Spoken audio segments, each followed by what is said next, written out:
The processional drums of the Thalori Royal Guard thundered through the crystalline corridors of Garnet Spire, their rhythm matching the pulse of the massive water recyclers that kept this orbital station alive above the desert world of Vardis IV.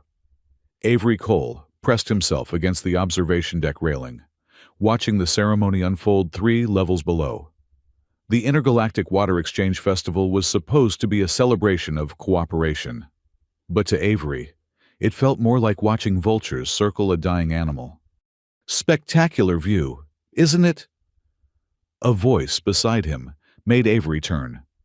An elderly Thalori male stood there, his scaled skin shimmering with the soft bioluminescence common to his species. Unlike the guards below, with their rigid postures, this one leaned casually on an ornate walking staff.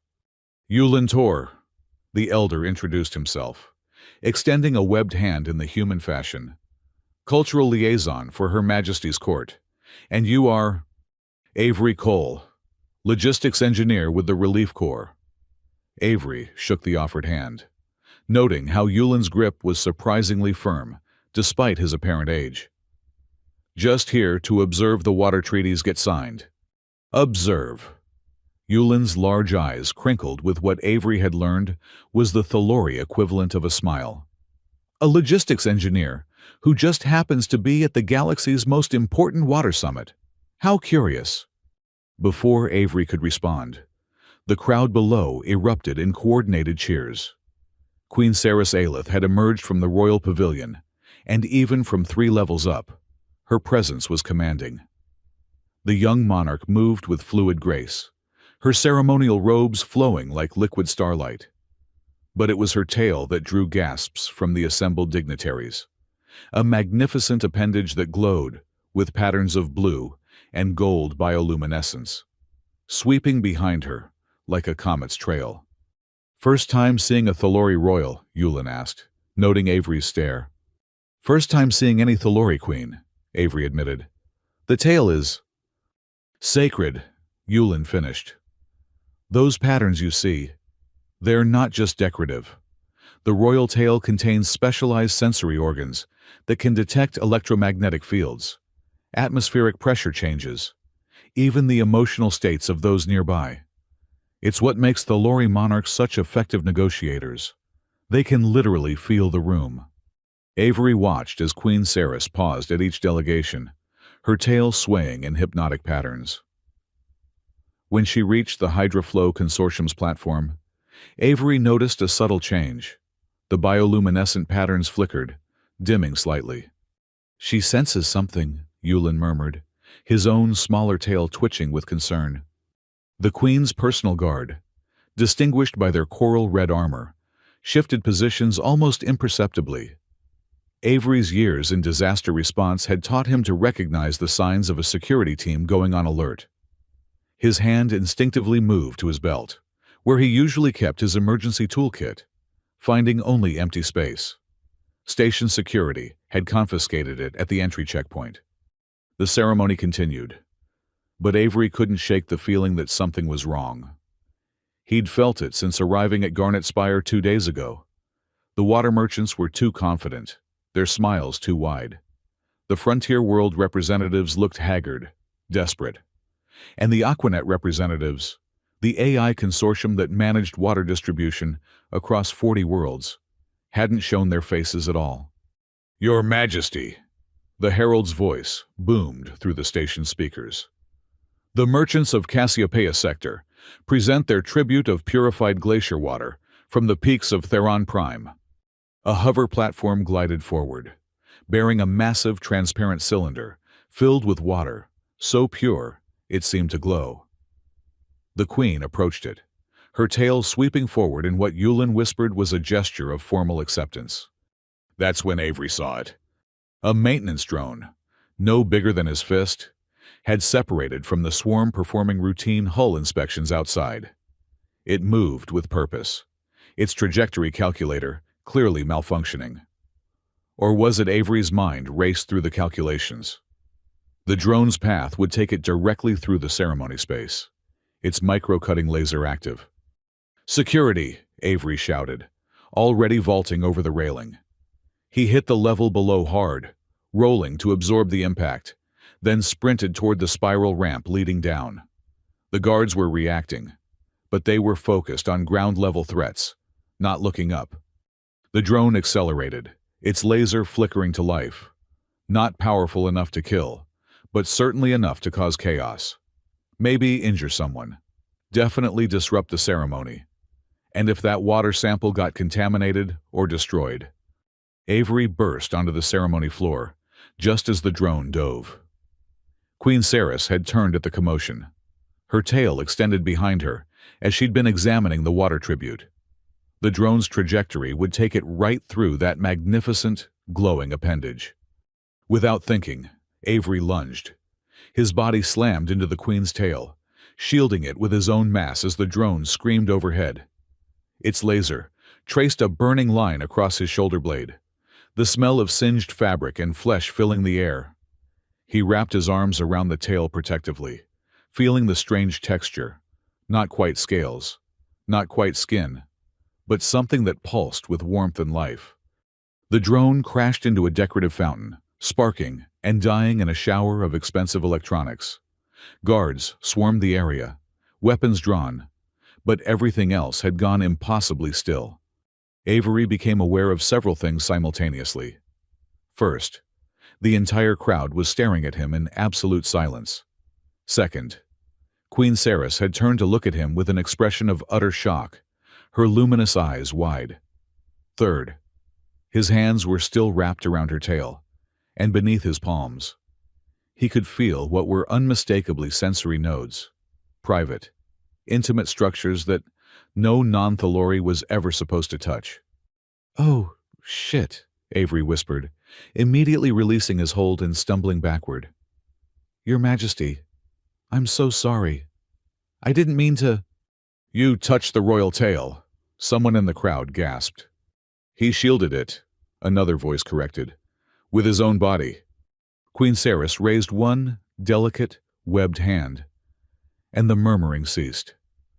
She moved toward Avery with that same fluid grace, but her eyes held an intensity that made him want to run. When she spoke, her voice carried the musical tones of the Thalori language, though she spoke in accented but perfect standard. "You are aware of what you have done, human." I saw the drone. Your Majesty. I acted on instinct. I apologize if I've caused offense." "Offense?" She tilted her head, and for the first time, Avery caught what might have been amusement in her expression. "You have invoked the law of Tailguard?" Avery heard Yulin groan from somewhere in the crowd. The old Thalori pushed through the guards, his staff clicking on the polished floor. "Your Majesty, surely the human doesn't understand? It was an accident, a misunderstanding. The law is clear." "Advisor Tor," the Queen interrupted, though her tone was gentle. "Any being who shields the royal tail from harm in a moment of true danger is bound to the crown as protector. It has been our way for 3,000 years. "Protector," Avery's voice cracked slightly. "Your Majesty, I'm just a logistics engineer. I deliver water purifiers and emergency supplies. I don't even have a weapon." "And yet you threw yourself into danger without hesitation." Queen Ceres circled him slowly, her tail swishing in what Avery desperately hoped wasn't an aggressive pattern. "Tell me, Avery Cole of the Relief Corps, do you always protect things you don't understand?" Avery swallowed hard. "People needed help. That's all I saw." "Interesting. And what else do you see, engineer?" It was an odd question, but something in her tone suggested it wasn't casual. Avery looked around the ceremony space, his trained eye cataloging details. The delegates from the frontier worlds stood in a cluster, their faces drawn with more than just ceremony fatigue. The water merchants lounged with artificial ease. The tribute cylinder sat untouched, its contents crystal clear. And yet, "The water," Avery said slowly. "There's something wrong with the water tribute." Conversations erupted around them, but Queen Ceres's tail flicked once, sharply, and silence fell again. "Explain." Avery approached the cylinder, aware of dozens of weapons tracking his movement. He placed his hand on the surface, then quickly pulled it back. "It's too cold. Theron Prime glacier water should be exactly 4 degrees Celsius at standard pressure to maintain its mineral profile. This is at least 2 degrees colder. And the light refraction." He peered closer. "The index is wrong. This isn't glacier water. It's been processed, probably through an industrial-grade molecular filter. Someone swapped the tribute." The lead merchant, a heavy-set human named Garrett Vorn, stepped forward with a nervous laugh. "Preposterous. Our samples are verified by Aquanet itself. The Queen's new protector is clearly trying to impress. Then you won't mind if we test it." Queen Ceres's voice carried a dangerous edge. Her tail had shifted to a deep crimson glow that made the merchant step back. "Advisor Tor, have the royal chemist analyze this immediately." "Your Majesty," another voice interrupted. A tall figure in the stark white uniform of the Hydraflow Consortium pushed through the crowd. Avery recognized her from the news feeds. Cale Morick, Senior Vice President of Strategic Resources. "This is highly irregular. The verification protocols are apparently flawed," the Queen finished. "Which brings us to the matter at hand. Mr. Cole, your actions today have placed you in a unique position. By ancient law, you now have the right to stand beside me at all ceremonial functions, to speak with my voice in matters of protection, and to receive the full support of the Thalori Crown." That's very generous, Your Majesty, but I'm not finished." She moved closer, and Avery caught a scent like ozone and deep ocean. "You've also obligated yourself to remain within sensing distance of the royal tail during any potential threat. Given that someone just attempted to attack me during a peace ceremony, I'd say that means constantly for the foreseeable future." Avery felt the blood drain from his face. "Constantly. Or until the threat is neutralized." She turned to address the crowd, her voice carrying to every corner of the vast chamber. "The ceremony is postponed pending a full investigation. All delegations will remain on station. And as for Mr. Cole..." She glanced back at him, and this time he was certain he saw amusement. "He will serve as my human cultural advisor and emergency response coordinator for the duration of the summit." "I will..." Avery's voice came out as a squeak. "You will. After all, you've already demonstrated a talent for seeing what others miss. And right now, I suspect there's a great deal being missed." Her tail brushed against his leg as she turned, a gesture that sent the Thalori in the crowd into excited whispers. "Advisor Tor will explain your new duties. I trust you'll find them educational." As the Queen swept from the chamber, her guard forming a protective cordon around her, Avery found himself standing alone in the center of the ceremony space. Well, not quite alone. Yulin Tor stood beside him, the old Thalori's expression somewhere between sympathy and amusement. "Congratulations," Yulin said dryly. "You've just become the first human in history to invoke Tailguard. The anthropologists will be writing papers about you for decades." "What have I gotten myself into?" Avery groaned. "More than you know, my young friend. More than you know." Yulin's expression grew serious. "That drone was no accident, and the Queen knows it. Someone wanted this ceremony disrupted, and they almost succeeded. The water cartels, perhaps, or perhaps someone with a vested interest in keeping the frontier worlds thirsty." Yulin glanced around, then lowered his voice. "Tell me, Mr. Cole, what do you know about Aquanet's distribution algorithms?" "Only that they're supposed to be impartial, based on population needs, ecosystem requirements, industrial usage, all very scientific and above board." "Supposed to be, yes. But what if someone had found a way to influence those algorithms to slowly, subtly, shift water flow away from the worlds that need it most? Avery felt a chill run down his spine. His own colony, New Mombasa, had suffered 3 years of progressive drought. The Aquanet representatives had blamed it on increased solar activity, shifting weather patterns, a dozen other excuses. His sister had died in the 3rd year, her body unable to fight off the infections that came with dehydration. "You're talking about systematic manipulation," Avery said quietly. "That would be genocide of the slow and profitable kind," Yulin finished. "And now you understand why the Queen is interested in a human who sees what others miss. Your species has a saying, follow the money. In this case, we need to follow the water." A commotion near the merchant pavilion drew their attention. The royal chemist, a stern-faced Thalori woman, had arrived with her testing equipment. The merchants clustered around their tribute cylinder, voices raised in protest. "Shall we observe?" Yulin suggested. "After all, you're the Queen's protector now. It's your duty to investigate threats." As they walked toward the growing argument, Avery touched his shoulder, where the drone's laser had burned through his jacket. The wound was minor, already sealed with emergency skin adhesive, but it served as a reminder that he'd crossed a line. He'd gone from observer to participant, from engineer to bodyguard, to an alien Queen detective in a conspiracy that spanned star systems. "One more thing," Yulin said as they approached the merchants. "That gesture the Queen made, touching your leg with her tail in our culture. That's either a mark of extreme trust or a warning of extreme scrutiny.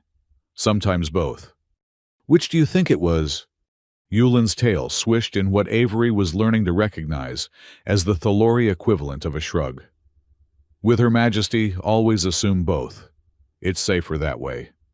The royal chemist looked up from her instruments as they approached, her expression grim. "Advisor Tor," she said formally, then nodded to Avery. "Tailguard, the human's assessment was correct. This is not Theron Prime Glacier water. It's synthetic, created using standard molecular assembly.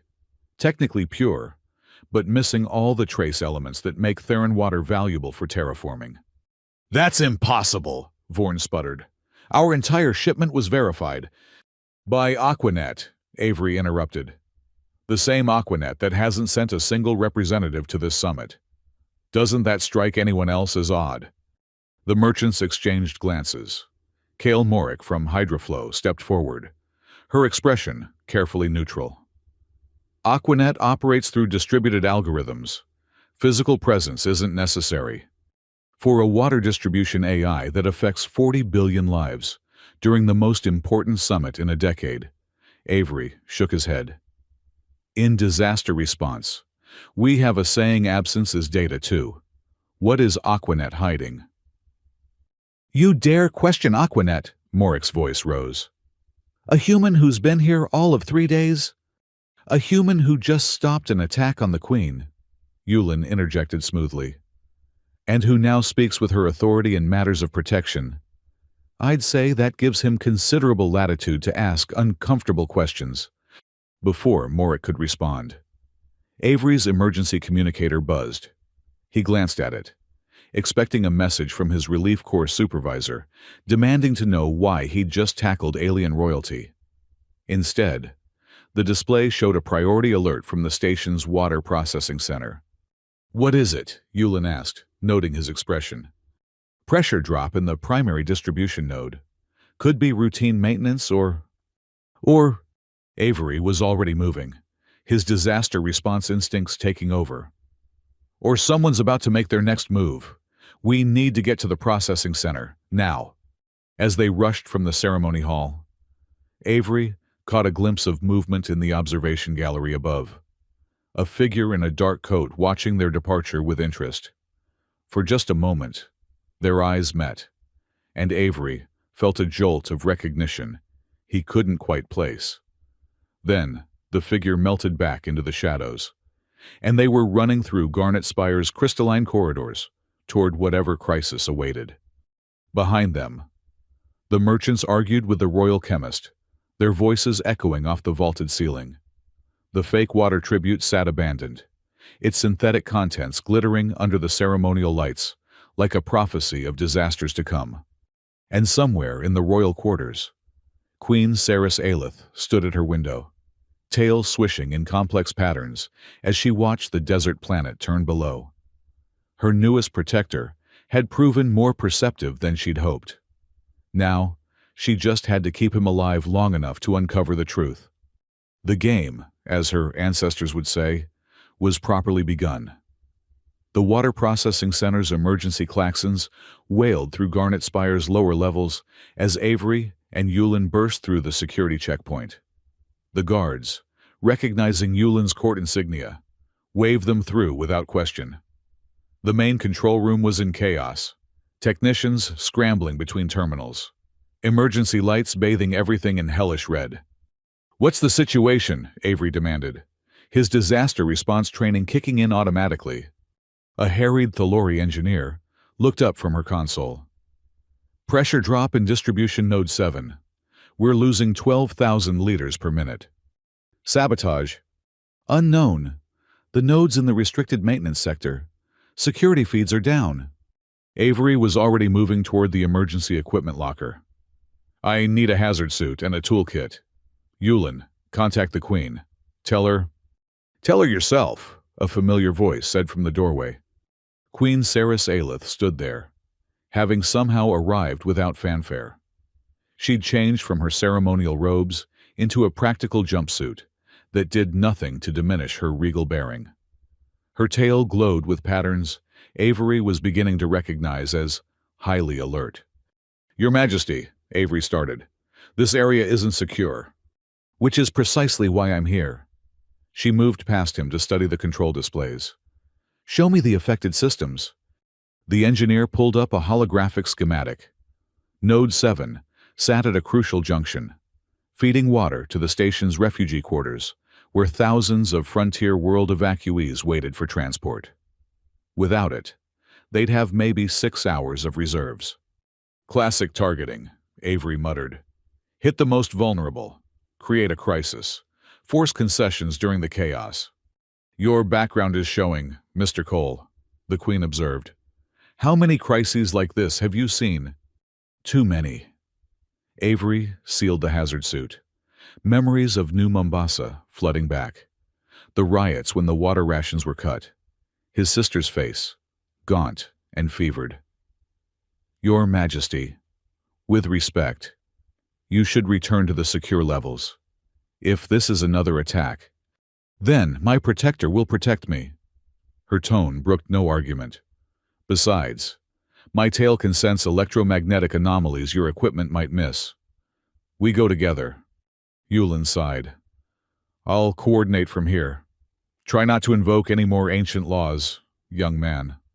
The maintenance sector was a maze of pipes, conduits, and access tunnels that reminded Avery uncomfortably of the industrial zones where he'd spent his childhood. His parents had been water recycling technicians on New Mombasa, teaching him, and his sister Rose, the intricacies of fluid dynamics before other kids learned multiplication. When the drought started, they'd worked themselves to exhaustion, trying to squeeze every drop from failing systems. "You're thinking of someone," Queen Ceres observed, her tail casting eerie bioluminescent patterns on the tunnel walls. "My family. They were water techs too." Avery checked his scanner. "Lost them in the 3rd year of our drought. My parents to overwork. My sister to the fever that came after." "I'm sorry. Don't be. It's why I joined the Relief Corps. To stop it from happening to others."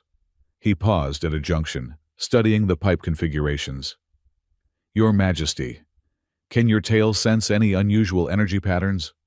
She moved closer, her tail sweeping through the air in slow arcs. The proximity made Avery acutely aware of the tailguard bond, some primitive part of his brain insisting he position himself between her and any potential threat. "There," she said suddenly, pointing to a seemingly innocent maintenance panel. "The electromagnetic signature is wrong, too structured for standard equipment." Avery pried open the panel and swore.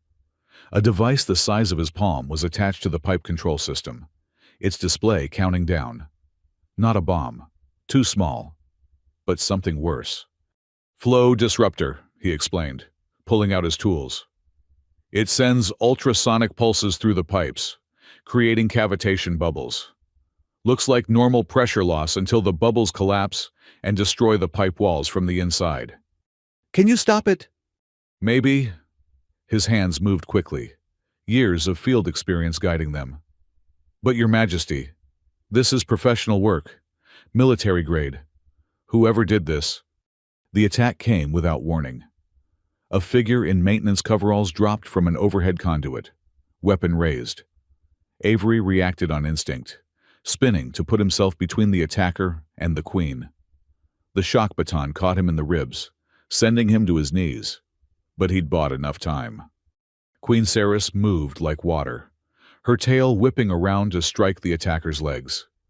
The would-be assassin went down hard, weapon clattering away. Before he could recover, the queen's tail had wrapped around his throat, not choking, but immobilizing with surgical precision. Interesting, she said calmly. A human mercenary. Who hired you? The man's eyes rolled back, foam appearing at his lips. Suicide implant. Avery had seen them before in corporate warfare zones. Damn, he muttered, turning back to the disruptor. 30 seconds left. Your Majesty, you need to get clear. I'm not leaving you. This thing could take out half the sector's water supply. Then you'd better work quickly. Avery's hands flew over the device. Standard deactivation would trigger a failsafe. He needed to think laterally. His parents had taught him that water always finds a way. You just had to give it the right path. Your Majesty, I need you to modulate your tail's bioluminescence, specifically a 40 Hz pulse pattern. That's a mating display frequency. Trust me. She complied, her tail beginning to pulse with rhythmic light.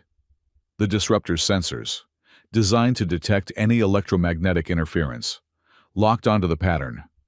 Avery used the distraction to physically reroute the control circuits, turning the device's own ultrasonic pulse back on itself. The disruptor emitted a high-pitched whine, then died. Clear, Avery breathed, slumping against the pipe. Queen Ceres helped him to his feet, her touch surprisingly gentle. That was clever, using my biology against their technology. Had a good teacher. My mother always said the best solution uses what you already have. He winced, hand going to his ribs where the shock baton had hit. We should check the other nodes. If they planted one device. Avery Cole, you're injured. The Queen's tail moved toward his midsection, stopping just short of touching. May I? He nodded, not sure what to expect. Her tail pressed gently against his ribs, and he gasped as warmth flooded the area. The bioluminescence wasn't just for show. It carried some kind of healing resonance. Better. Much. Thank you, Your Majesty. I think, she said softly, given that you've now saved my life twice in one day, you could call me Ceres. Before Avery could respond, his communicator crackled. Yulin's voice, tight with urgency. You need to return immediately. We have visitors. The control room had been transformed into an impromptu command center. Additional security lined the walls, and at the center of it all stood three figures Avery recognized from intelligence briefings. Sage Patel, the Commonwealth's leading expert on AI ethics, her dark hair pulled back in a severe bun. She nodded to Avery with what might have been approval. Bram Ortiz, wearing the flight jacket that marked him as one of the legendary Void Runners. His reputation for flying impossible routes through hostile space was matched only by his disdain for authority. And Kira Sun, investigative journalist whose exposés had toppled 3 colonial governments. She was already recording, her camera drone circling the room like a mechanical vulture. Your Majesty, Sage spoke first. We received your emergency summons. The situation is worse than you know. Explain, Ceres commanded, settling into the chair her guards had provided. Her tail curled around its base in what Avery was learning indicated focused attention. Kira's drone projected a holographic display. 3 hours ago, similar pressure losses were reported on 17 frontier stations, all targeting refugee sectors, all timed to coincide with the water summit. Coordinated attack, Bram added, his scarred hands gesturing at the display. Someone wants to create a crisis, force the frontier worlds to accept whatever terms the cartels offer. And Aquanet, Avery asked. Sage's expression darkened. That's where it gets interesting. I've been analyzing Aquanet's distribution algorithms for the past 6 months. What I found...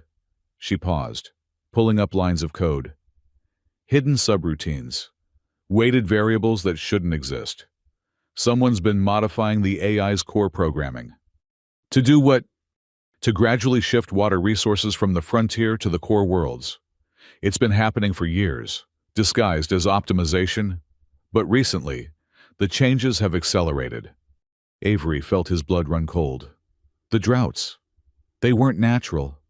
No, Sage confirmed. They were engineered, profitable for some, deadly for others. Queen Ceres's tail had shifted to a deep purple glow. Anger. Avery realized. Who? That's what we need to find out, Kira said. But whoever it is has connections at the highest levels. My sources went dark the moment I started investigating Hydraflow's involvement. Hydraflow! Avery remembered Kale Morick's defensive reaction at the ceremony. They're the largest water consortium in the galaxy. If they're involved, then we're talking about a conspiracy that goes to the heart of the Commonwealth, Yulin finished. Your Majesty, this is beyond a simple trade dispute. This is systematic genocide through resource manipulation. The room fell silent, the weight of that statement settling over them like a shroud. Avery thought of his sister, of the thousands who died in preventable droughts, all for profit margins and political power. We need proof, Sarah said finally. Concrete evidence that will stand up in the interstellar court. I might be able to help with that, Sage offered. But I'll need access to an Aquanet node. Direct physical access, not remote. Impossible, Bram scoffed.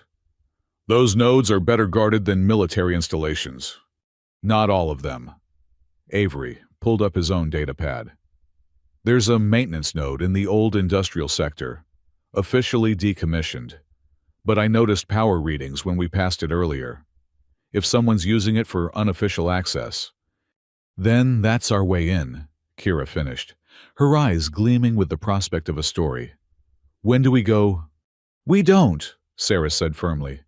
This is too dangerous for civilians. With respect, Your Majesty, Sage interjected. You need us. I'm the only one here who can navigate Aquanet's code without triggering security protocols. Bram's the only pilot who could get us out if things go wrong. And Kira. She glanced at the journalist. Well, sunshine is the best disinfectant. We need the public to know what's happening. And I suppose I'm the muscle, Avery asked dryly.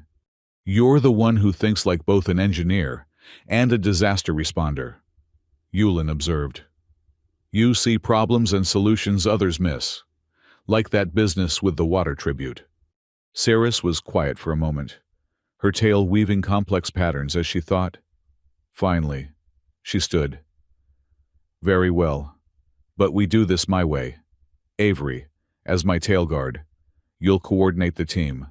Sage, prepare whatever you need for the node infiltration. Bram, I want 3 separate escape routes planned. Kira, nothing gets broadcast without my approval. We need evidence before we go public. And you, Your Majesty, Avery asked. I'll be right beside you. Of course. Someone needs to keep you out of trouble. Despite the situation, there was warmth in her voice. Besides, my tail might sense security systems your technology misses. As the group dispersed to prepare, Yulin pulled Avery aside. A word of advice, young man. The Queen trusts you, but trust is a two-way street.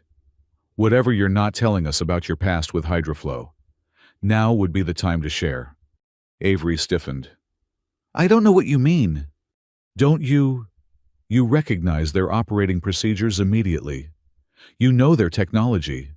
Either you're remarkably well studied, or the old Thalori's eyes narrowed. Or you have personal experience with their methods. Avery was saved from responding by Ceres's return. She'd added light armor to her jumpsuit, and her guards flanked her protectively. "Ready?" she asked. "Your Majesty," one of the guards protested. "Protocol dictates." Protocol didn't anticipate someone trying to genocide entire worlds through water manipulation. She cut him off. Sometimes, protocol must yield to necessity. The industrial sector was a ghost town of abandoned factories and derelict processing plants. Avery led them through service corridors he'd memorized during his initial station survey, a habit born from too many evacuations gone wrong. "Cheerful place," Bram muttered, his hand never straying far from his sidearm. "It wasn't always," Avery said. 20 years ago. This was the heart of Garnet Spire's economy. Then Aquanet optimized the water distribution.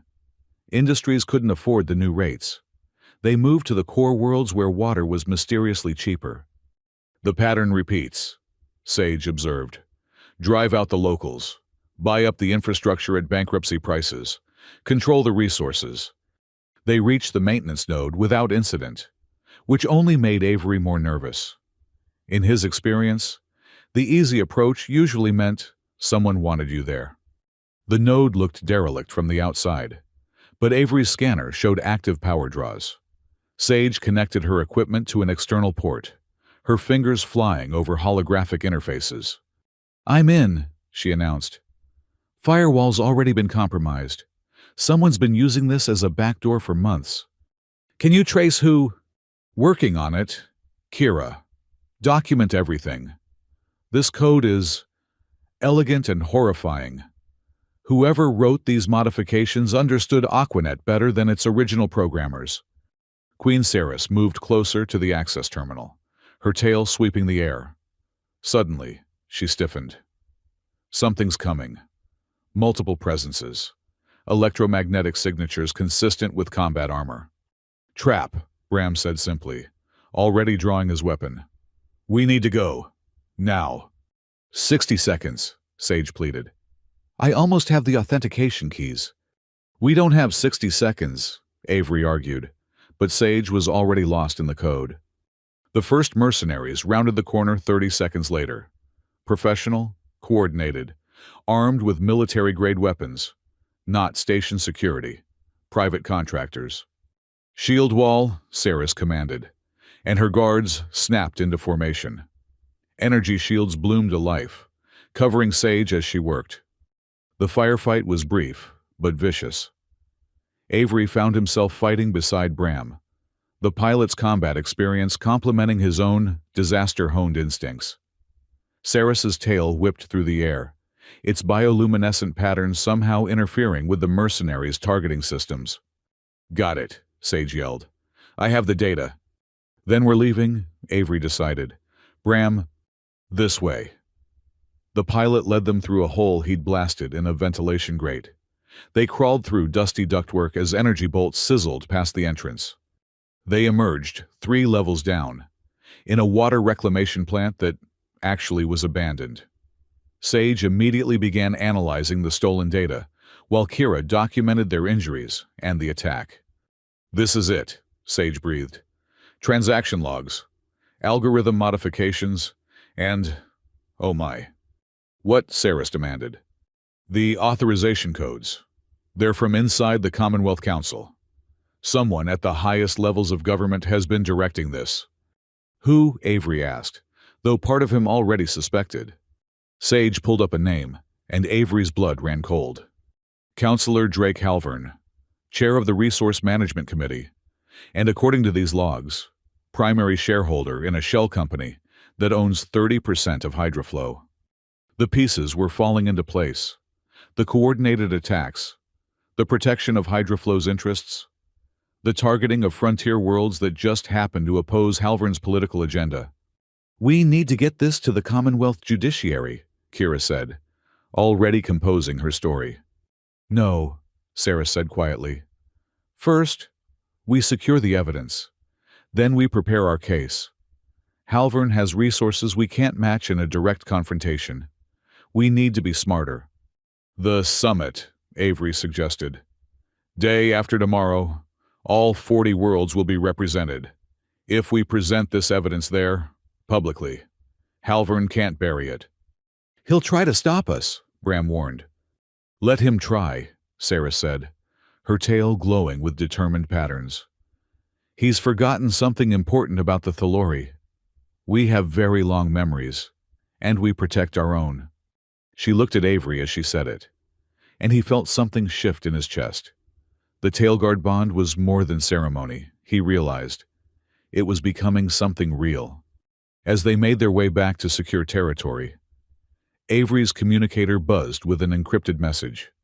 No sender ID, just coordinates and a time. Tomorrow night. The abandoned observatory on level 50. He almost deleted it, but something made him hesitate. The encryption style was familiar. He'd seen it before, years ago, in messages from someone he'd tried very hard to forget. Problem? Saris asked, noticing his expression. Maybe, probably, I'm not sure. Related to our investigation? Avery stared at the message. Memories he'd buried threatening to surface. I think someone from my past wants to talk. Someone who might have answers we need. Then we'll go together, Saris said simply. After all, that's what the Tailguard bond means. Your dangers are mine. And yours are mine, Avery replied, surprised to realize he meant it. As they entered the secure sections of Garnet Spire, Avery tried to prepare himself for what was coming. The summit was in 2 days. They had evidence of a conspiracy that reached to the heart of the government. And now, someone from his past was emerging from the shadows. He thought of his sister, of all the victims of the artificial droughts. Justice was coming, one way or another. He just hoped they'd all survive to see it. The abandoned observatory on level 50 had once been Garnet Spire's crown jewel, its massive telescopes peering into the void between stars. Now it was a tomb of broken dreams and shattered lenses, a monument to what happened when the water ran out and the scientists fled to worlds that could still support their research. Avery stood at the entrance, his hand unconsciously checking the weapon Bram had insisted he carry. Beside him, Queen Saris's tail swayed in patterns he'd learned, meant cautious curiosity. Her guards had protested vehemently about this meeting, but she'd overruled them with characteristic determination. You're certain about this? She asked, not for the first time. No, Avery admitted. But that encryption style, only one person I know uses it. Someone I haven't seen in 8 years. Someone you trust. Someone I used to trust, before New Mombasa, before a lot of things. They entered together, their footsteps echoing in the vast emptiness. Emergency lighting cast long shadows between the defunct equipment, and somewhere in the darkness, water dripped steadily, a sound that would have been mundane anywhere else but here felt like accusation. Hello, Avery. The voice came from the observation platform above. A figure stepped into the light, tall, lean, with the kind of augmented physique that spoke of military-grade enhancements. The face was different, aged and scarred, but the eyes were unmistakably familiar. Terran, Avery breathed, his hand moving instinctively to his weapon. Or should I say Rowan? Queen Saris's tail immediately shifted to a defensive posture, its glow intensifying. You know this person. My sibling, Avery said, the words bitter in his mouth. The one who disappeared right before New Mombasa's water crisis hit its peak. The one who left us to die. Rowan Cole descended the stairs slowly, hands visible and empty. I didn't leave you to die, Avery. I left to try to save you. I just chose the wrong path. You chose Hydraflow, Avery spat. You became Terran Volek, their golden executive. Do you have any idea what your company did to our home? Everything, Rowan said simply. I know everything they did, because I helped them do it. The confession hung in the air like a physical thing. Avery felt Saris move closer, offering silent support, even as her tail remained ready to strike. I was 22, Rowan continued. Desperate, watching our parents work themselves to death trying to keep the water flowing. Rose getting sicker every day. And then Hydroflow recruited me. Promised me they could save New Mombasa if I helped them optimize their distribution networks. Optimize? Avery laughed bitterly. Is that what you call genocide now? I didn't know. Not at first. By the time I understood what the algorithms were really doing, I was in too deep. They owned me. Contracts. Neural conditioning. The works. But I kept telling myself I could change things from the inside. Classic hubris. Why contact me now? Saris interjected, her voice cutting through the siblings' tension. What's changed? Rowan finally looked at the Queen directly, and something like awe flickered across the scarred face. You have, Your Majesty. You and my stubborn brother. You've done what I couldn't, found proof, made it public, forced them to accelerate their timeline. Timeline for what? The grand redistribution. Halvern calls it the final optimization. In 36 hours, during the summit's closing ceremony, Aquanet will implement a new distribution protocol, one that permanently locks water rights based on economic productivity. The frontier worlds will be classified as non-essential. Avery felt his blood turn to ice. They'll die. Billions will die.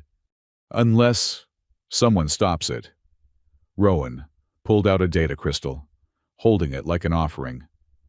This contains Aquanet's core access protocols, real ones, not the facades they show the inspectors. With this, your AI expert could theoretically prevent the redistribution. But there's always a but, Bram's voice came from the shadows. The pilot emerged with Sage and Kira, weapons drawn. Sorry, Avery. Couldn't let you walk into this alone. How touching, Rowan said dryly. The whole gang's here. Good. You'll need everyone for what's coming. Explain, Saris commanded. The access protocols are biometrically locked. They need 3 keys, a Hydroflow executive. That's me. A Commonwealth Council member. Halvern, obviously. And Rowan's expression turned grim. An Aquanet architect. The original programmers who built the system. They're all dead, Sage said immediately. The architects died in the Proxima event 20 years ago. All but one, Dr. Yuki Tanaka.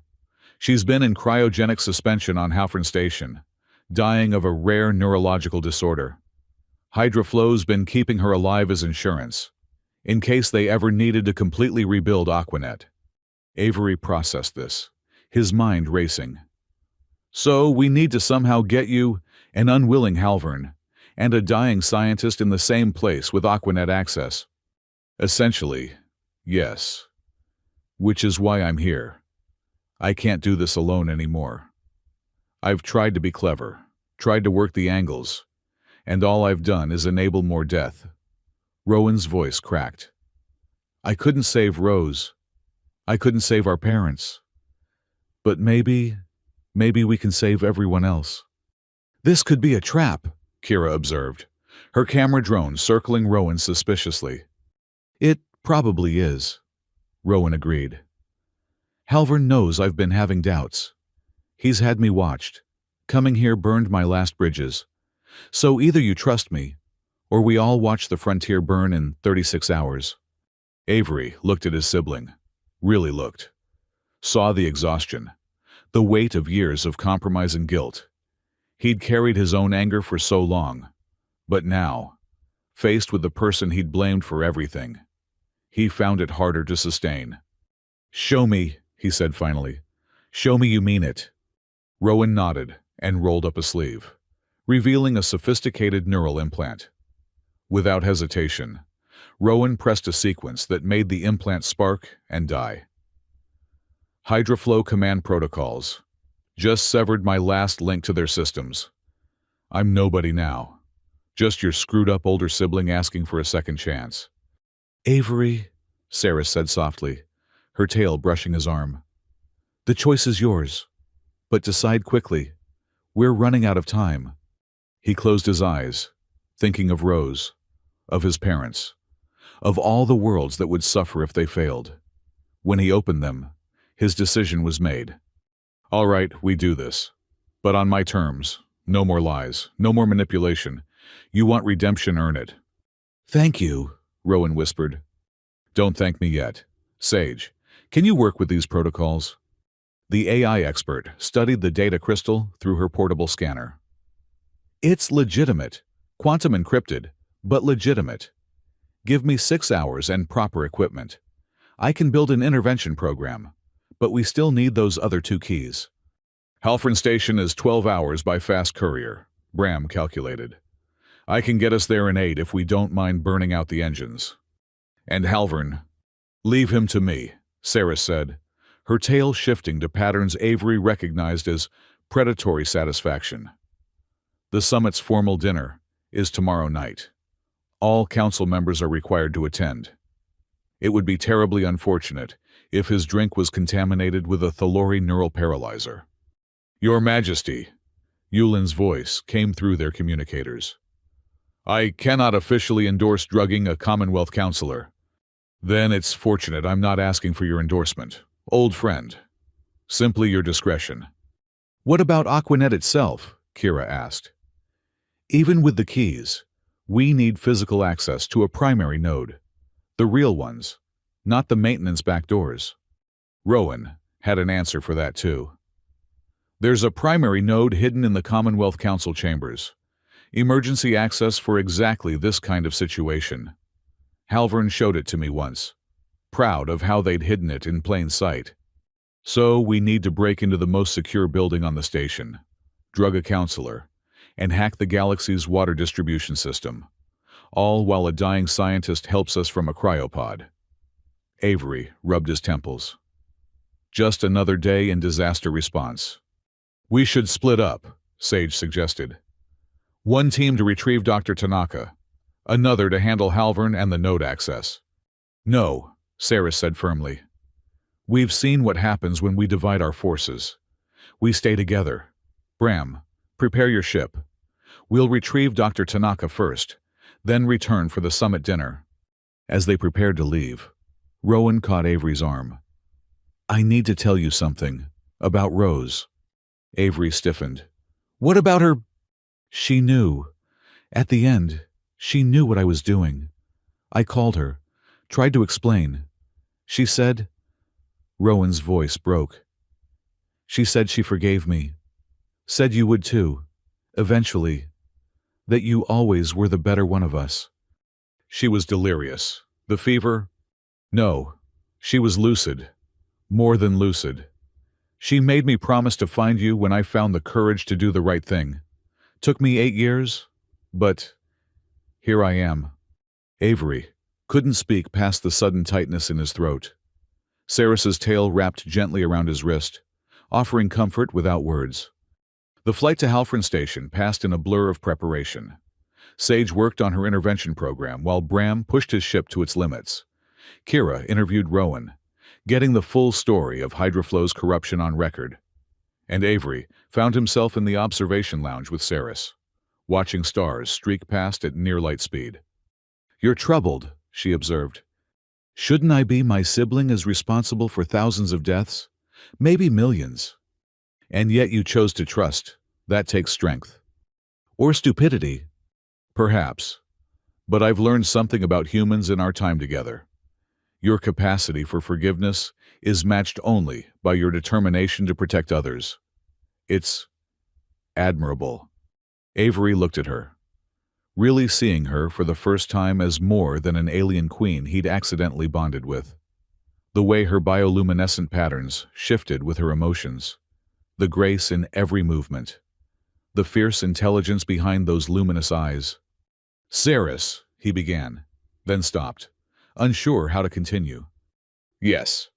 After this is over, after we've saved the frontier worlds and stopped Halvern, What happens to us, to this? He gestured between them. The Tailguard bond is for life, she said softly. But bonds can take many forms. Guardian and sovereign. Partners. Perhaps. Her tail curled in a pattern he didn't recognize. Perhaps something more, if both parties are willing.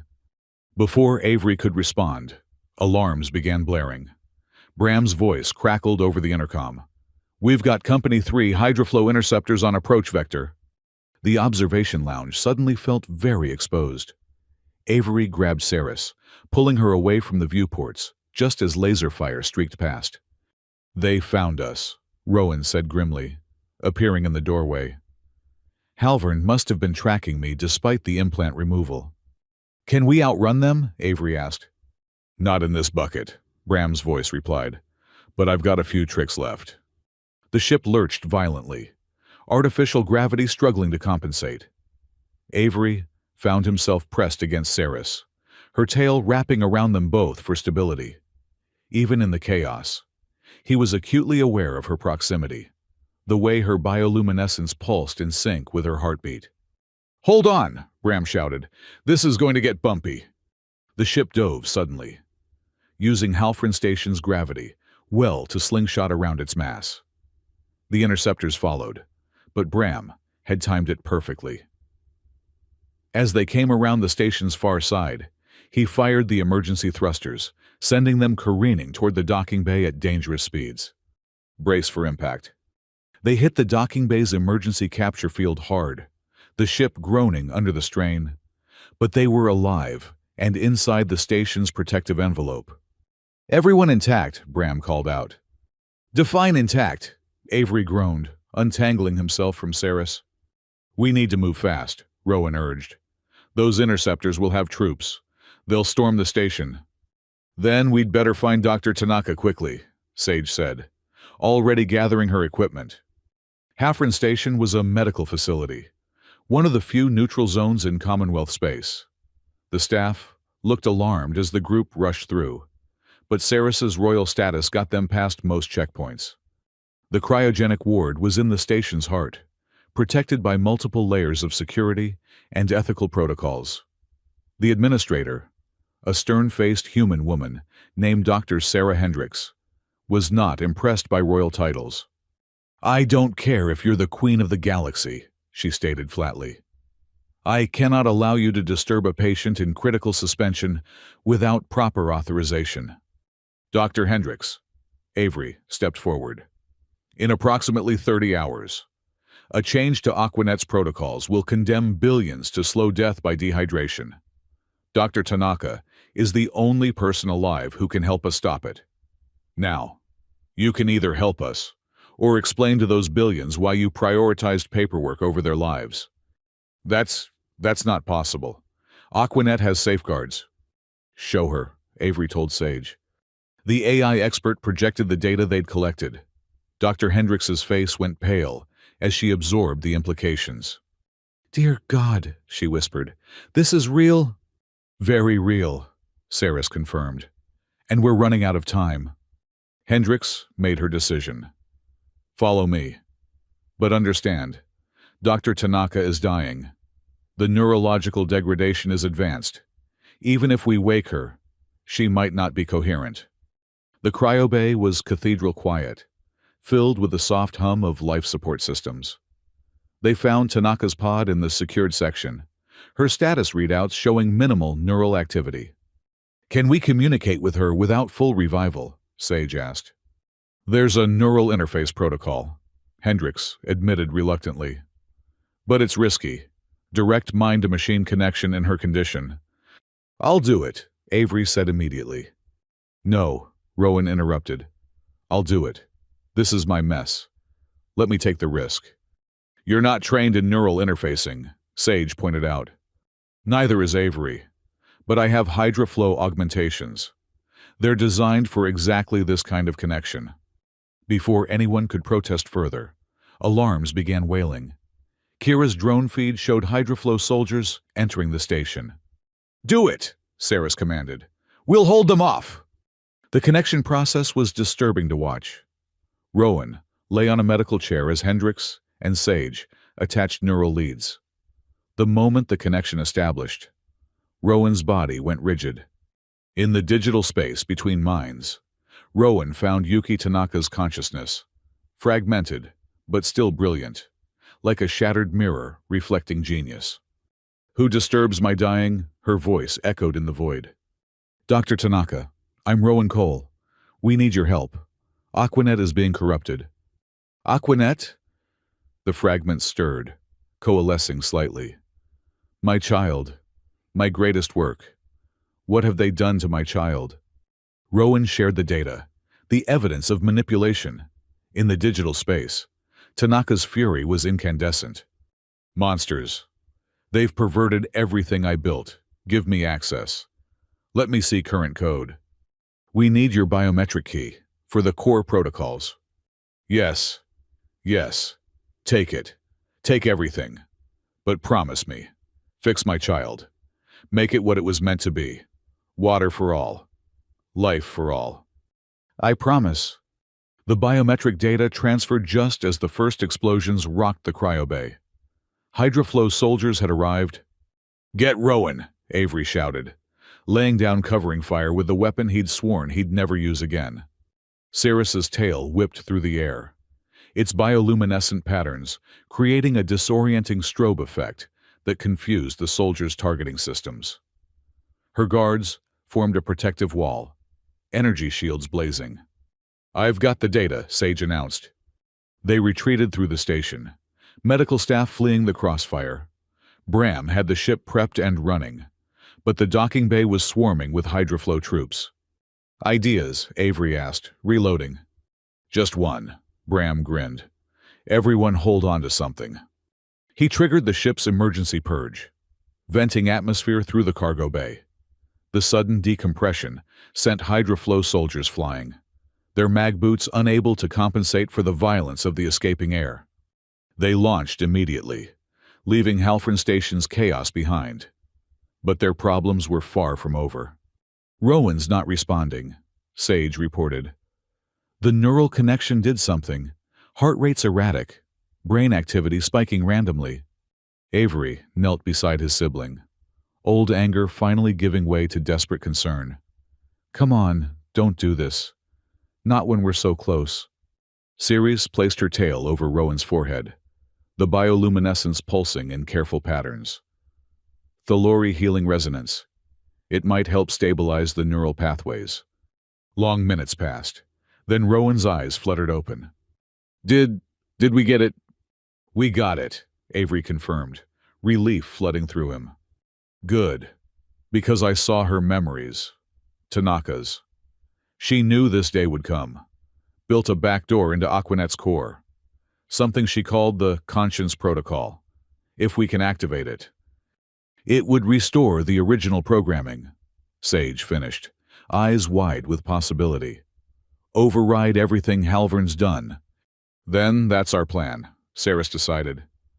"We return to Garnet Spire, drug Halvern at the dinner, access the hidden node, save the galaxy." She paused. "Simple." "Your definition of simple needs work," Avery told her, but he was smiling.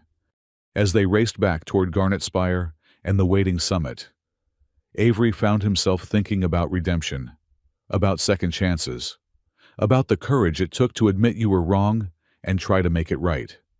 He looked at Rowan, who was explaining the Conscience Protocol's requirements to Sage. His sibling had chosen the wrong path, but was trying to find the way back. Wasn't that what mattered in the end? "You're thinking too loud," Ceres observed, moving to stand beside him. "Family's complicated," he said simply. "Yes, but then, so is saving the galaxy. We seem to be managing one. Perhaps we can handle the other." Her tail brushed his hand, and he caught it gently, marveling at the trust that gesture implied. Whatever happened at the summit, whatever the cost of stopping Halvern, they'd face it together. The Commonwealth's fate hung in the balance, and they were running out of time. The Commonwealth Council chambers gleamed with ostentatious wealth, every surface designed to remind visitors of the government's power and permanence. Avery adjusted his formal dinner jacket for the 10th time, deeply uncomfortable in the restrictive clothing. Beside him, Queen Ceres moved through the pre-dinner reception with practiced grace, her ceremonial robes flowing like liquid starlight. "Stop fidgeting," she murmured, her tail brushing his leg in what he'd learned was a calming gesture. "You look distinguished." "I look like I'm playing dress-up," Avery countered, but he forced himself to stillness. Around them, delegates from 40 worlds mingled, their conversations a careful dance of diplomacy and veiled threats. Rowan stood near the bar, transformed back into Terran Volek for this final performance. The neural damage from the interface with Dr. Tanaka had left subtle traces, a slight tremor in the left hand, occasional moments where the eyes lost focus, but the corporate mask remained intact. "Halvern's here," Sage's voice whispered through their concealed earpieces. She was stationed in Bram's ship, ready to receive the biometric data once they acquired it. Northwest corner, holding court with the Centauri delegation. Avery spotted the counselor immediately. Drake Halvern looked exactly like what he was, a man who'd grown fat on others' suffering. His pale face showed the soft edges of someone who'd never missed a meal, never wondered if there'd be water tomorrow. "I need a drink," Avery muttered. "No alcohol," Ceres reminded him. "We need clear heads tonight." "Your Majesty," a smooth voice interrupted. Kale Morik from Hydraflow approached, her smile sharp as a blade. "How wonderful to see you recovered from that unfortunate drone incident." "Indeed," Ceres replied coolly. "One might almost think it was targeted." "Perish the thought. Random malfunctions happen all the time in these old stations." Morik's eyes found Avery. "And this must be your new protector. How quaint, honoring those ancient laws." "The Thalori value tradition," Avery said, matching her false pleasantness. "Unlike some who seem eager to rewrite the rules for profit." Morik's smile tightened. "Progress requires change. Mr. Cole, those who can't adapt get left behind. Speaking of which, where is our dear Terran? I heard she'd returned from her mysterious absence." "Around," Rowan's voice came from behind her. Avery watched his sibling slip into the Terran persona, like putting on armor. "You know me, Kale. I like to make an entrance." You seem different. Are you feeling well?" "Never better. In fact, I've been working on something special for tonight's presentation. A real game-changer for Hydraflow's future." Morik's eyes narrowed. "We agreed the announcement would wait until after the redistribution." "Plans change," Rowan cut her off. "Excuse me. I see someone I need to speak with." As Rowan moved away, Avery caught the flash of suspicion in Morik's eyes. They were walking a razor's edge, and everyone could feel it. The dinner bell chimed, and the delegates began moving toward the formal dining hall. Avery offered Ceres his arm, noting how naturally she took it, how her bioluminescent patterns shifted to complement the lighting. "You're staring," she observed. "You're beautiful," he replied without thinking. Then felt heat rise in his cheeks. "I mean, the formal robes are that is—" "Thank you," she said simply, saving him from further embarrassment. "Though I believe humans have a saying about focusing on the mission." "Right. The mission, drug a counselor, break into a hidden computer node, save billions of lives. Just another evening in the Commonwealth's heart of power." The dining hall was a study in calculated opulence. The head table dominated the room, with Halvern occupying a place of honor as the Resource Committee chair. Ceres, as visiting royalty, sat only 3 seats away. Avery, invoking tailguard privilege, had managed to secure a seat directly behind her. Technically improper, but no one dared challenge a Thalori queen on matters of security. The first courses came and went, each more elaborate than the last. Avery barely tasted them. His attention focused on Halvern's wineglass. Yulin had provided the neural paralyzer, a Thalori compound that would render Halvern unconscious, but leave him apparently drunk. The question was how to administer it without being caught. "Patience," Saris whispered, reading his tension. "The moment will come." She was right.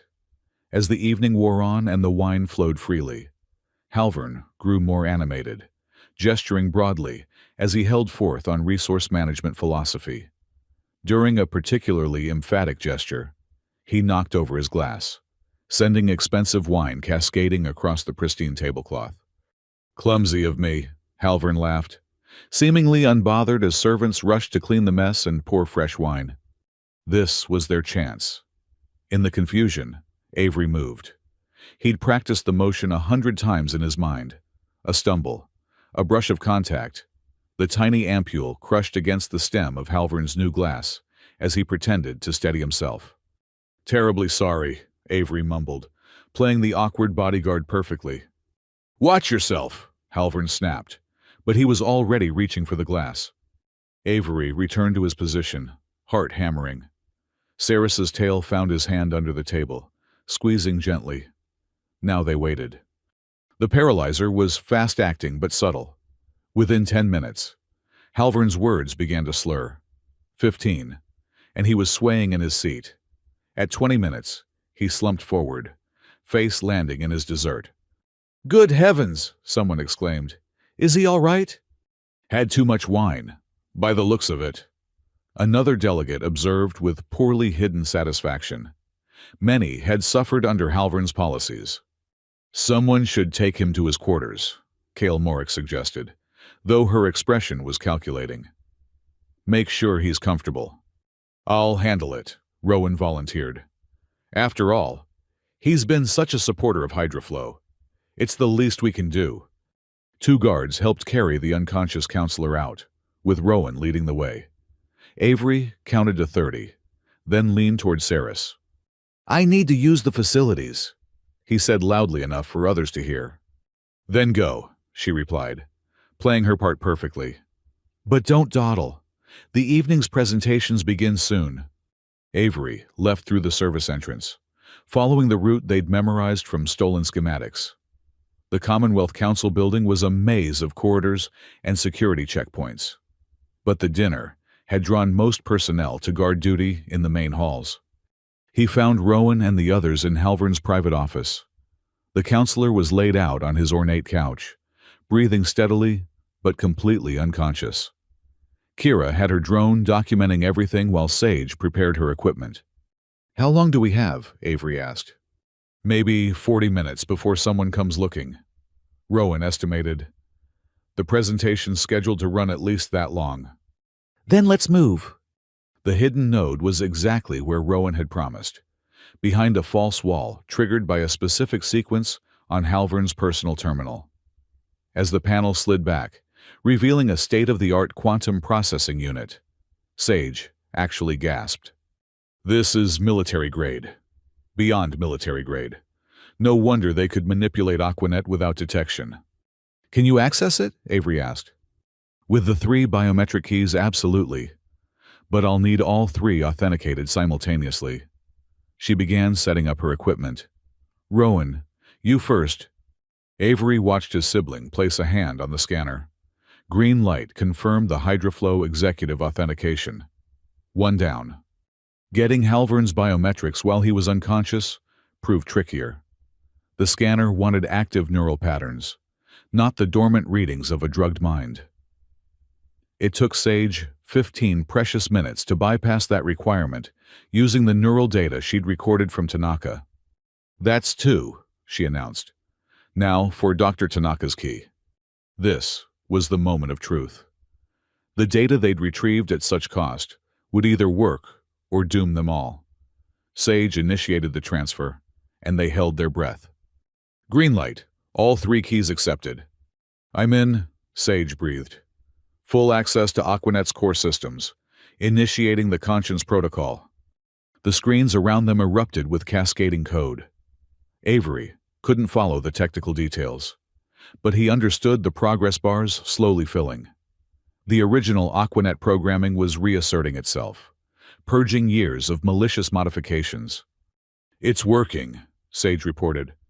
But there's resistance. The system's fighting back. How long? 20 minutes. Maybe 25. We need to hold this position until it completes.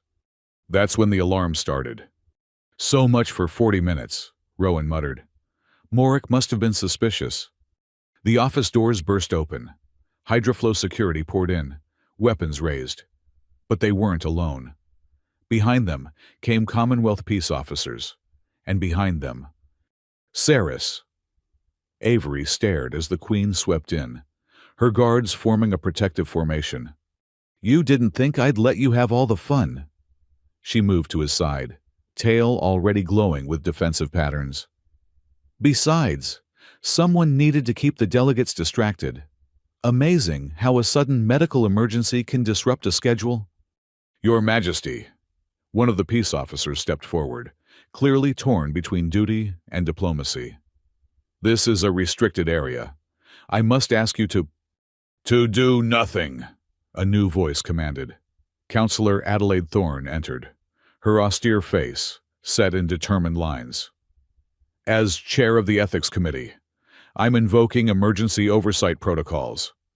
Adelaide Halvern stirred on the couch, the paralyzer wearing off too soon. What's happening? Justice, Drake, long overdue justice.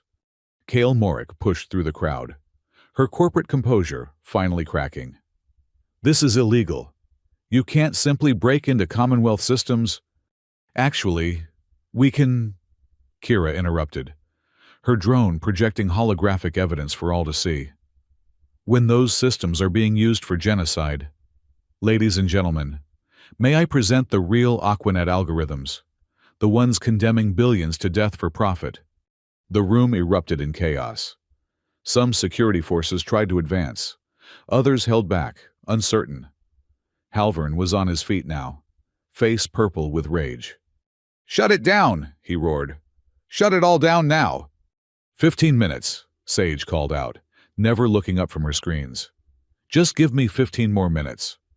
That's when Avery noticed Morik moving. The Hydroflow executive had a small device in her hand, a localized EMP that would fry every electronic system in the room, including Sage's equipment. He moved without thinking, throwing himself across the room, but Morik was augmented, faster than any unmodified human. The device armed with a shrill whine. Saris was faster still. Her tail whipped out, the bioelectric discharge overwhelming the EMP before it could fire. Morik convulsed and dropped, the device clattering harmlessly across the floor. Nobody moves, Saris commanded, and the temperature of her voice could have frozen stars. The next person who interferes with this process will discover exactly why the Thalori have remained unconquered for 3 millennia. Whether it was the threat or the spectacular display of her capabilities, the room fell still. Even Halvern seemed cowed, though his eyes burned with hatred. 10 minutes, Sage announced. Those were the longest 10 minutes of Avery's life. He stood beside Saris, ready to defend against any threat, while around them, the future of 40 worlds hung in the balance. He could see the screens now, watch as sector after sector of Aquanet returned to its original programming. Water rights redistributing based on need, not profit. Emergency reserves unlocking. Drought predictions reversing. 5 minutes. Halvern made one last play. You don't understand what you're doing, he said, his voice taking on a pleading tone. Without proper management, without controlled distribution, there'll be chaos. Wars over water rights. System collapse. There's already chaos, Avery replied. You just made sure it only affected those too poor to matter. The frontier worlds can't manage themselves. They need guidance, structure. They need water, Rowan interrupted. The one thing you made sure they couldn't have. Well, no more. 2 minutes. Counselor Thorne had been reviewing Kira's evidence on her personal display. Now she looked up, her expression grave. Drake Halvern, Cale Morik, and all Hydroflow personnel present. You're under arrest for crimes against sentience. The full Commonwealth Court will hear your case. You can't, Halvern sputtered. I have immunity.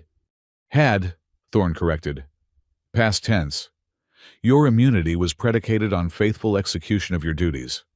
Genocide rather undermines that assumption. 1 minute. The room held its breath. On the screens, the final sectors updated.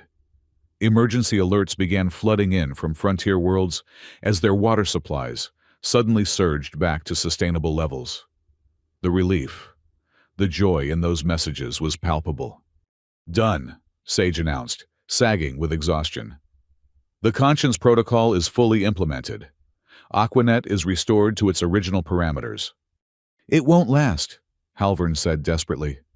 Someone will corrupt it again. They always do. No, Sage smiled tiredly. They won't.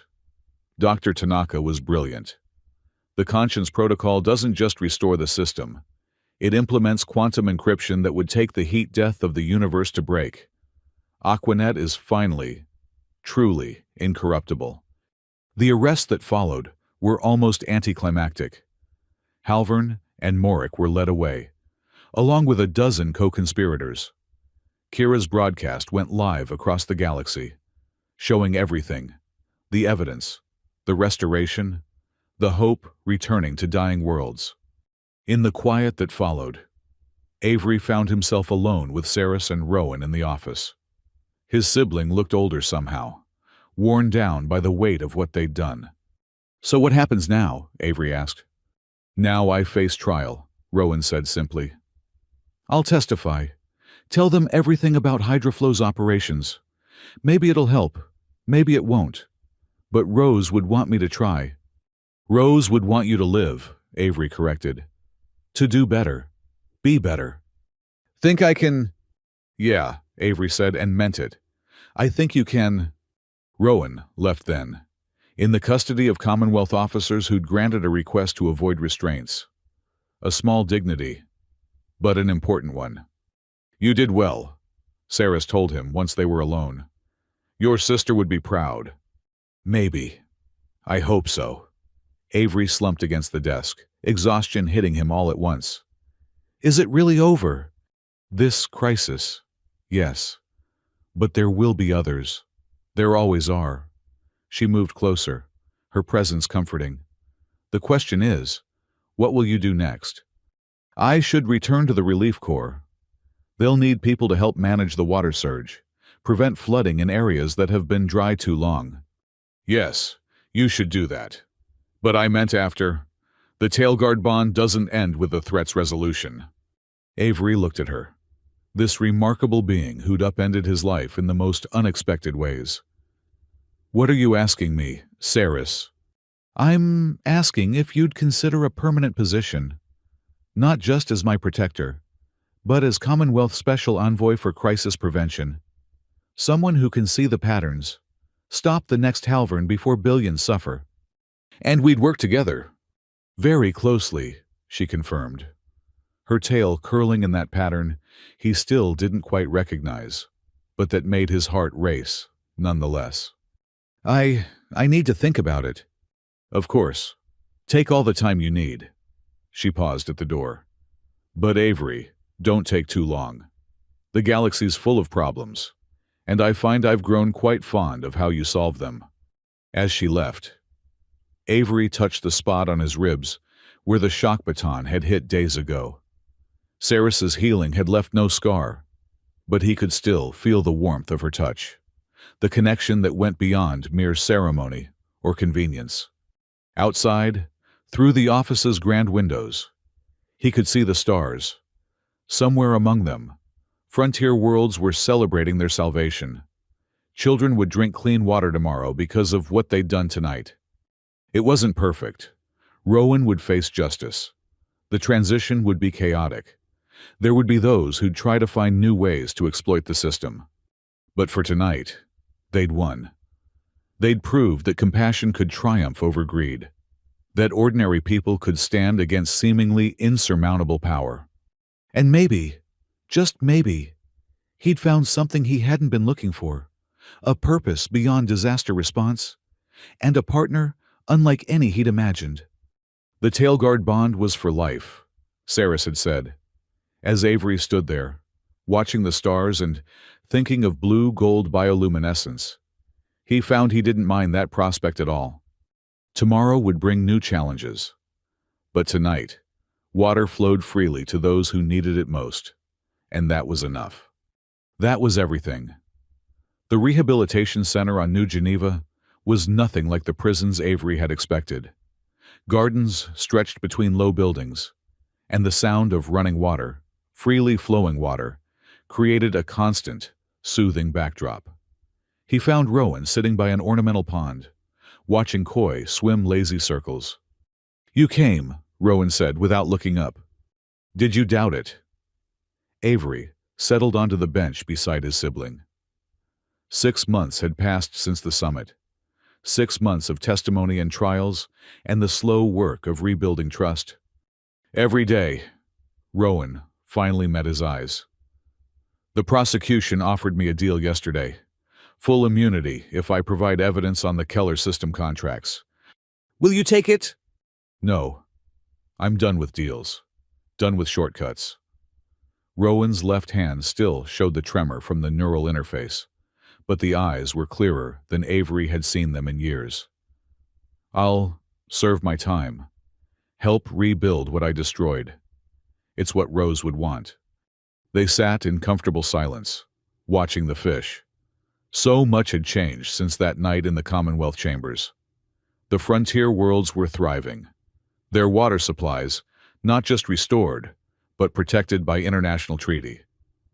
Kira's reporting had won 3 major journalism awards and sparked reforms across multiple systems.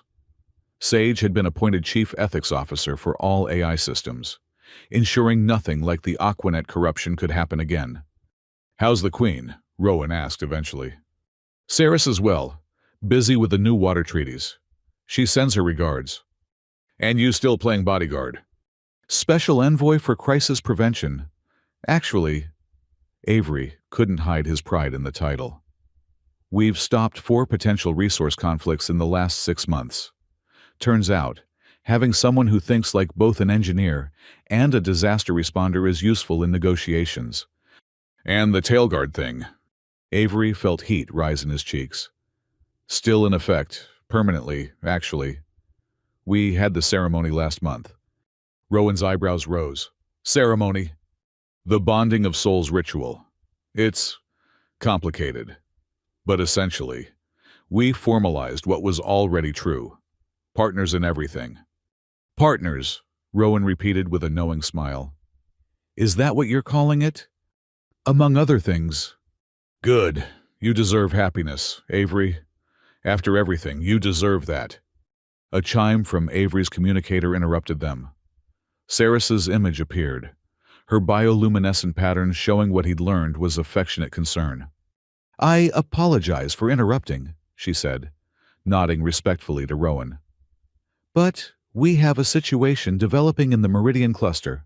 Water rights dispute between mining colonies." How bad Avery was already shifting into professional mode. "Not critical yet, but showing familiar patterns. Corporate pressure, bureaucratic delays, communities caught in the middle. I'll be there in 6 hours. We'll be waiting. Safe travels. My heart." The endearment slipped out naturally, and Saris's patterns shifted to embarrassed affection before she cut the connection. "My heart," Rowan teased. "It's a Thalori thing," Avery muttered. "The translation doesn't quite capture the meaning." "Sure it doesn't." Rowan stood, stretching. "Go. Save the galaxy. Again." "Rowan, I mean it. This is what you're meant to do. What we both should have been doing all along. Protecting people who can't protect themselves." Rowan's smile was sad but genuine. "I'll do my part from here. You do yours out there." They embraced, carefully at first, then with the fierce affection of siblings who'd found their way back to each other. When they parted, both had suspiciously bright eyes. "Visit again soon?" Rowan asked. "Every chance I get," Avery promised. The journey to the Meridian Cluster gave Avery time to review the situation. 2 mining colonies, both established by the same corporation decades ago, now fighting over water rights to a newly discovered aquifer. The corporation had pulled out, leaving the colonies to fend for themselves, and old grievances were surfacing. He found Saris on the bridge of her diplomatic vessel, tail-weaving complex patterns as she studied holographic displays. She turned as he entered, and her whole demeanor shifted, professional concern giving way to warm welcome. "You made good time," she observed. "Bram flew me. He's getting scary good at those tight jumps." Avery moved to stand beside her, their shoulders touching. "What's our approach?" "Direct intervention. I think. Both colonies have agreed to mediation, but they're insisting on neutral ground. The aquifer itself. My thought exactly. Show them what they're fighting over. Make it real, not just numbers on a screen." This was why they worked so well together. Avery reflected. Saris understood the politics, the formal structures needed for lasting peace. He understood the human element, the practical realities that drove conflict. Together, they found solutions others missed. The mining colonies were a stark reminder of corporate abandonment. Praska Colony hugged the northern plateau, its buildings showing decades of patched repairs. Solon's Reach sprawled across the southern valley, equally worn but stubbornly maintained. Between them lay the disputed aquifer, its underground channels invisible but vital. The colony representatives met them at the aquifer's main access point. They stood on opposite sides of the drilling platform, suspicion thick as atmospheric fog. "Governor Reeves," Saris greeted the Praska representative formally. "Administrator Wong, thank you for agreeing to meet." "Your Majesty," both replied, though neither looked happy about it. "Let's skip the pleasantries," Administrator Wong said bluntly. She was a compact woman, with engineer's hands and worried eyes. "Solon's Reach has senior claim to this aquifer. Our surveys found it. Our people mapped it. Using equipment stolen from Praska warehouses," Governor Reeves shot back. He was older, bearing the kind of scars that came from too many mining accidents. "After your emergency requisitions during the supply shortage, which wouldn't have happened if you hadn't hoarded." "Enough," Avery interrupted. "You're both right and both wrong. May I?" He pulled out his scanner, running it over the access point. The display showed what he'd expected. The aquifer was vast, but not infinite. Current extraction rates from both colonies would deplete it within 50 years. Less, if they fought over it. "Here's the real problem," he said, projecting the data for all to see. "You're thinking like the corporation taught you. Extract maximum value as quickly as possible. But you're not corporate assets anymore. You're communities. You need to think long-term." "Easy for you to say," Wong responded bitterly. "You don't have children going thirsty because the recyclers can't keep up." "Actually, I do," Avery said quietly. "Or did. My sister died of dehydration fever on New Mombasa. So believe me, I understand the fear." That silenced both representatives. Sarah stepped forward, her tail creating gentle patterns that somehow eased the tension. "What my partner is suggesting," she said, "is a different approach. Not who owns the water, but how to share it sustainably. Both colonies working together to manage the resource." "Impossible," Reeves said, but without heat. "Too much bad blood." "Is it?" Avery challenged. "Tell me, Governor, who helped repair your atmosphere processors after the asteroid strike 3 years ago?" Reeves shifted uncomfortably. "Solon's Reach sent engineers." "And Administrator Wong, who provided emergency medical supplies when your colony had the fever outbreak." "Praska," Wong admitted grudgingly. "You've been helping each other for years," Avery continued. "The corporation left you to die, but you didn't. You survived because you supported each other, even when you didn't want to admit it." He pulled up his proposal on the holographic display. "Joint management, shared infrastructure, combined expertise. Praska has the better drilling equipment. Solon's Reach has superior purification technology. Together, You could make this aquifer last centuries. It's not that simple, Wong protested, but he could see her engineer's mind already working through the possibilities. Nothing ever is, Saris agreed. But the alternative is to fight until the aquifer runs dry, and both colonies die. Is your pride worth that? What followed was 6 hours of intense negotiation. Every grievance, every slight, every moment of mistrust had to be addressed. But gradually, painfully, an agreement took shape. Joint Management Council, shared maintenance costs, population-based distribution with reserves for emergencies. When the documents were finally signed, Wong and Reeves shook hands awkwardly.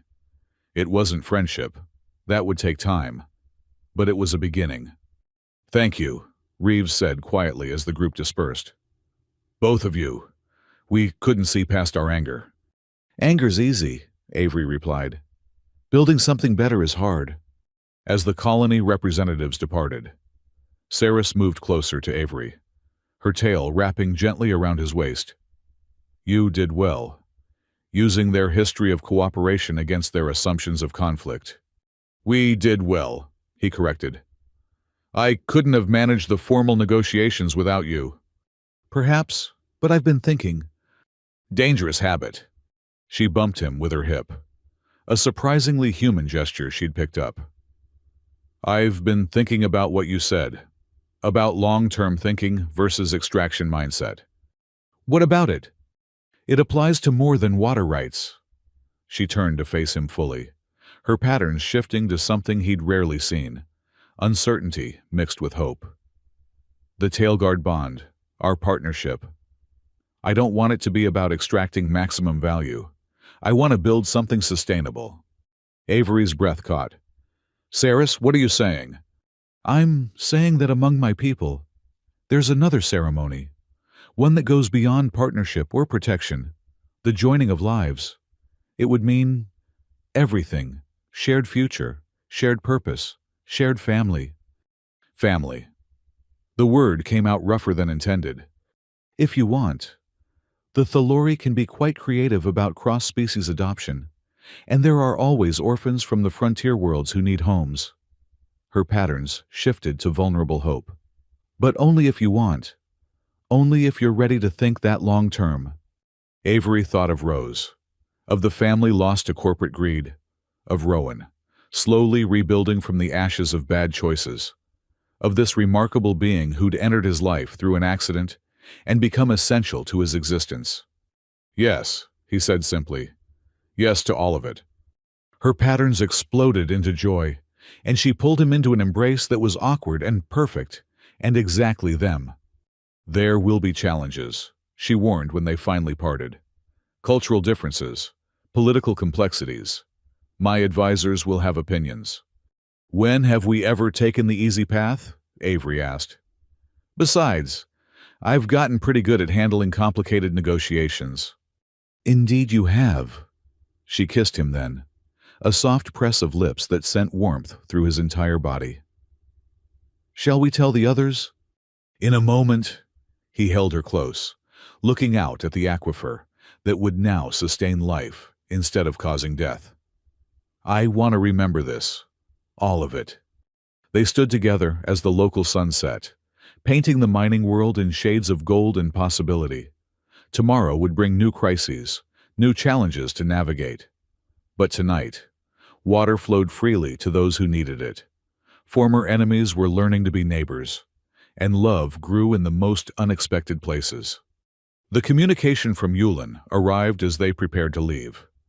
The old advisor's message was brief but warm. Heard about the successful mediation. Also heard about certain personal developments. The court is delighted. Expect gift registries from half the galaxy. "Half the galaxy," Avery groaned. "You did save billions of lives," Saris reminded him. "People feel invested in your happiness." "Our happiness," he corrected, then paused. "Wait, do I need to worry about more ancient Thalori customs? Please tell me the joining ceremony doesn't involve me fighting something." "No fighting," she assured him. "Though you will need to learn the 7 sacred movements, They're intricate. Of course they are. But he was smiling as he said it. A second message arrived, this time from Sage. Corruption attempt on Keller Systems' water distribution AI. Caught it early, thanks to new protocols. Local authorities handling it well. Thought you'd want to know the safeguards are working. The safeguards were working. The thought filled Avery with quiet satisfaction. They'd not only stopped one crisis, but built systems to prevent future ones. It was the kind of long-term thinking he'd advocated for the mining colonies, applied on a galactic scale. One more stop before we return, Sarah suggested. I believe someone is expecting us. The rehabilitation center felt different in the evening light. They found Rowan in the workshop, hands deep in a water purifier's guts. The tremor was still there, but the hands moved with confident purpose. Let me guess, Rowan said without looking up. You're getting married, or whatever the Thalori equivalent is. Joined, Avery confirmed. How did you know? You're practically glowing, both of you. Rowan set down the tools and turned to face them. I'm happy for you. Rose would be over the moons. She would have loved Ceres, Avery agreed, his throat tight. A queen who fights for justice and calls you on your nonsense. Yeah, she'd have adored her. Rowan's smile was genuine. So, when's the ceremony? 3 months, Ceres answered. We'd like you to attend, if the rehabilitation board allows it. Rowan's eyes widened. Yes, I'd be honored. I'll have to get special dispensation. But for this, I'll make it happen. They talked for another hour, sharing plans and dreams. Rowan showed them the workshop's projects, water purifiers bound for frontier settlements, designed for easy maintenance and long life. Redemption through service, one filter at a time. As they prepared to leave, Rowan pulled Avery aside. I need to tell you something. About what Sarah said at the trial. Avery frowned. What about it? She testified on my behalf, asked the court for leniency, said that justice without mercy was just another form of cruelty. Rowan's eyes were bright. She didn't have to do that. Of course she did, Avery said softly. Your family. I wasn't then. You were to me, and what matters to me matters to her. He gripped Rowan's shoulder. We're all we've got, Ro. Past is past. We build forward. Build forward, Rowan repeated. I like that. Yeah, okay. Forward it is. The return journey to Garnet Spire was quiet, contemplative. Avery found himself thinking about patterns, how one impulsive act of protection had led to uncovering a conspiracy, which led to saving billions, which led to finding love and rebuilding family. The universe was vast and often cruel, but sometimes it offered unexpected gifts. You're brooding, Ceres observed. Thinking, he corrected, about how none of this would have happened if that drone hadn't malfunctioned. We'd never have met. The conspiracy would have continued. The frontier worlds would be dying. But the drone did malfunction. We did meet, and we chose to act. She took his hand, intertwining their fingers. That's what matters. Not the what-ifs, but the what-nows. Very philosophical for someone who claims Thalori prefer action to contemplation. You're corrupting me with your human introspection, she teased. Next I'll be writing poetry about my feelings. Please don't. Yulin showed me traditional Thalori poetry. I'm still recovering. Her laugh filled the cabin, bright as her bioluminescence. Just wait until you have to memorize the 49 stanzas of devotion for the joining ceremony. 49. It's actually quite streamlined. Originally it was 300. You're joking. Would I joke about ancient romantic traditions? But her patterns gave her away. Shifting to what he'd learned meant mischievous delight. You're terrible, he informed her. And yet you're joining with me anyway. Yeah, he said, pulling her close. I really am. As Garnet Spire came into view, its crystalline structures catching the light of distant stars, Avery felt something settle in his chest. Home. Not a place, but a purpose, a person, a path forward. The water flowed freely. The conspiracies were exposed. Love grew in unexpected places. And somewhere in the rehabilitation center's workshop, his sibling built filters to clean water for worlds in need. Somewhere in the Meridian cluster, former enemies learned to share resources. Somewhere in the vast galaxy, the systems they'd put in place caught corruption before it could spread. They'd won more than they'd known they were fighting for. "Ready for whatever comes next?" Saris asked as they docked. "With you always." The tailguard bond had begun with an accident, a moment of instinctive protection. It would continue with choice, with purpose, with the deliberate decision to build something better than what came before. Water, after all, always found a way. It just sometimes needed help remembering how to flow.